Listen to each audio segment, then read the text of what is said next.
Hey Nintendo fans and collectors, this is Lithium017 from my channel Nintendo Collecting 101, bringing you my Nintendo 64 annual pricing guide. I say annual, but this is my very first one. This is for 2012. I think I'm going to be doing this every year because obviously prices are variable, they change.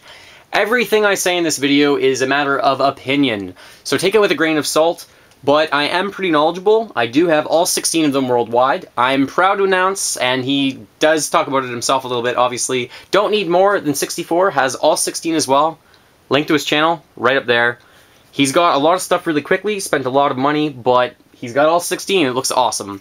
FinGamer does not have this yet. I love FinGamer's channel. He's one of my sources of inspiration, but he collects for everything, not just Nintendo. So I really focused on trying to get these consoles, and I got them a bit faster than him. So what? He's got all the games. I can't really live up to that. I ranked these in order of rarity, but that's rarity for me in North America, and rarity doesn't always mean a higher cost.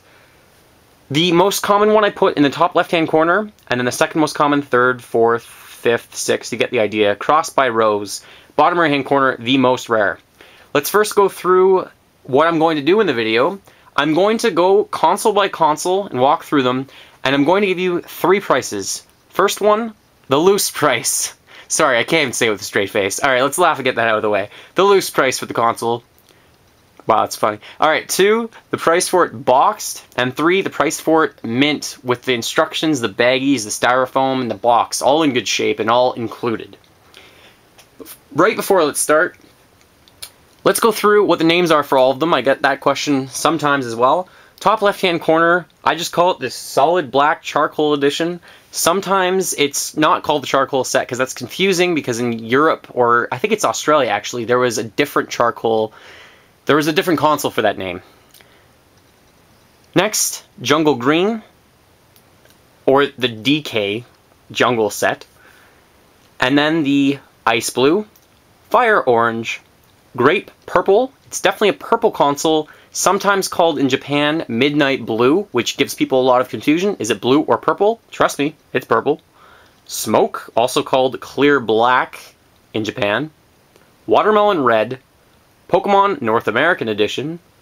Blue and White Clear. Red and White Clear. Gold. Pokemon Pokemon Battle Set, or Pokemon Stadium Battle Set. And this one is it's the same footprint as most of the worldwide consoles. It's not the same footprint as the other Pokemon console. Blue Japanese Pokemon, Orange Japanese Pokemon, Dia Hawks. Am I even close to pronouncing that right? Someone correct me. I don't mean to embarrass myself or feel foolish. I don't mean to offend anyone who speaks Japanese. I'm sorry I don't speak Japanese. And then Jesco 30th Anniversary. Actually, one more thing. What is a new console? Well, Nintendo 64 consoles were never actually released factory sealed, just like the Wii consoles of today. They're not sealed in plastic. If anyone tries to sell you one sealed in plastic, they're lying. This, just for example, is the Atomic Purple Color Extra Controller set. Not quite mint because there's some damage to the box. But when you're buying something new, what you're looking for, styrofoam, excellent condition. Baggies around everything, meaning the controller, a baggie around it with red text. Sometimes it'll be on the back. The controller has a package also around the controller cord. That's blue. AV cables in a bag, AC adapter in a bag, and then the console itself in a bag. So that's the console, with a few instructions. Every region has their own instructions. This one came with the consumer booklet, as well as the instruction booklet for the console itself. Sometimes the special editions come with other instruction books or little inserts or things like that. But you definitely want to get at least these two in North America anyways. So this will be the third price I give you. The second price I'd give you is a boxed version, sometimes damage to the box like you see here, like a little rip, and no baggies for anything, normally.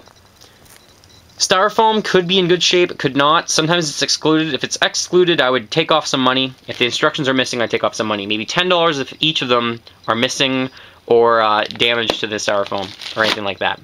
And that will be the second price I give. The first price I give will obviously just be the loose, let's laugh one more time, the loose console, the controller, and the cords. Let's get started. Alright, I'll try and go through all the different box versions too. So for this one, the charcoal, the fun machine, whatever you want to call it, it's everywhere. It's in every region, and it basically is easy to find, so I would definitely suggest finding it in your own region. Don't import, don't pay the fees, just find it in your hometown. You can probably find it boxed eventually. How many different sets of these were there? Well, this is the North American one, for example. This is the much cooler Japanese version. Great artwork. Good job, Japanese. Your artistic abilities far surpass our own. Or do they?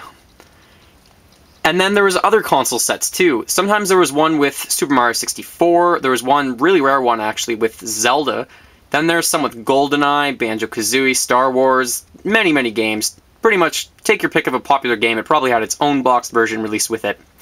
Loose, 15, 20 bucks, 30 at most. I would not go above $30. Boxed, 50 bucks, and if it's mint, $60. I wouldn't go above that. Jungle Green, originally released as the Donkey Kong set, and this one is very, very common. It was in USA, or North America rather, in Europe and Australia, but not released in Japan. I can find it anywhere pretty much in my hometown. I can probably find it once or twice a week or a month. Pretty common. $40 loose. I would say $90 with a box, and then $120 if it's actually complete and in good shape. The Ice Blue set was released in the same regions as the Jungle Green, so meaning everywhere but Japan, basically, and I would give it the same prices. $40 loose, $90 boxed, and $120 if it's in mint shape. Fire Orange, released everywhere in the world but Japan as well. Same prices, actually. One more time, I think $40 for it loose, $90 for it boxed, then maybe $120, maybe $130 for it in mint shape. I would be patient. Now, the prices might be a little bit above that right now, but I do think this is just a little bit of a bubble. So I'm just giving you fair prices that I'm willing to pay for these, because I'm patient. I wouldn't just snap by the first 201 that pops up. Slightly more rare, I would say, the Grape Purple, and this is one of 3 consoles released worldwide in every single region. The first one being the charcoal one, or the solid black one, and this being the second one. Also called, obviously, Midnight Blue, like we said in Japan. I would say this time now $50 for it loose. That's what I'm willing to pay. $100 for it boxed, $130 for it mint, maybe $140 if you're willing to go a little bit higher.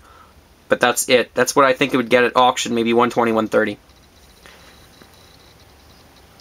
The Smoke, or Clear Gray in Japan. We already saw this box at the beginning of the video. We saw it right here in Japan. This is the last console that was released everywhere in the world. So this is the third, the second, the first.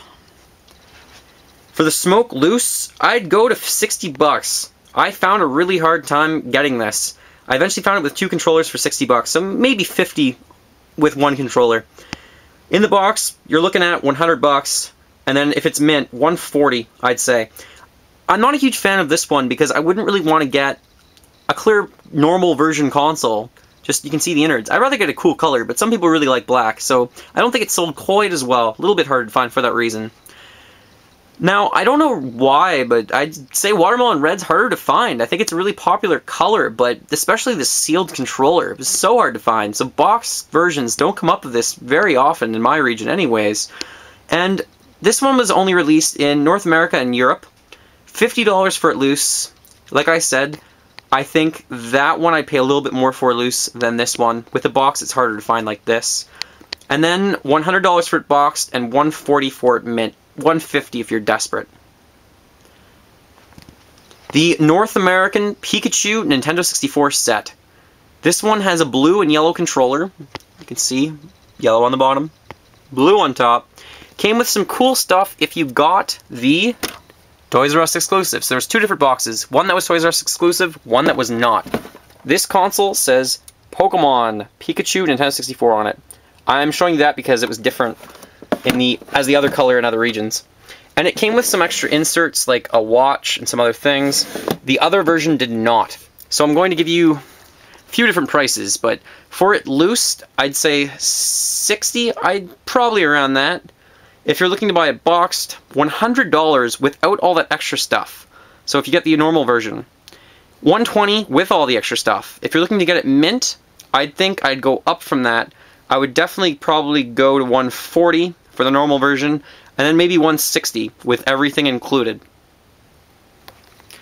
Let's move on. Blue and White. And Blue and White was released in North America. Sorry, was never released in North America, because this one was released in Japan and it was released in Europe. I think it's a really cool looking console, but it's very similar to the other one. The blue on top is the same. And if you're in Europe, you can find this one pretty commonly, but you can't really find it in North America, so that's why I put this one as a little bit rarer on my list anyways. I would pay $60 for this loose, $120 for it boxed, and $140 for it mint. Wouldn't go over that. You can find them on eBay for sellers from Japan for a reasonable price like that. And in Europe, this had a Mario pack set. That's how it was normally released, I believe. It had a little sticker on it that said with Mario, where it was actually part of the box. This is one of the 5 Japanese exclusive consoles, so it's definitely higher up on the list. This one is the 10th rarest on my set. In my list, let's say. Only released in Japan in this box. Never found another box. If you see another picture of one, let me know. $70 for it loosed, $120 for it boxed, and then $140, maybe $150 for it mint.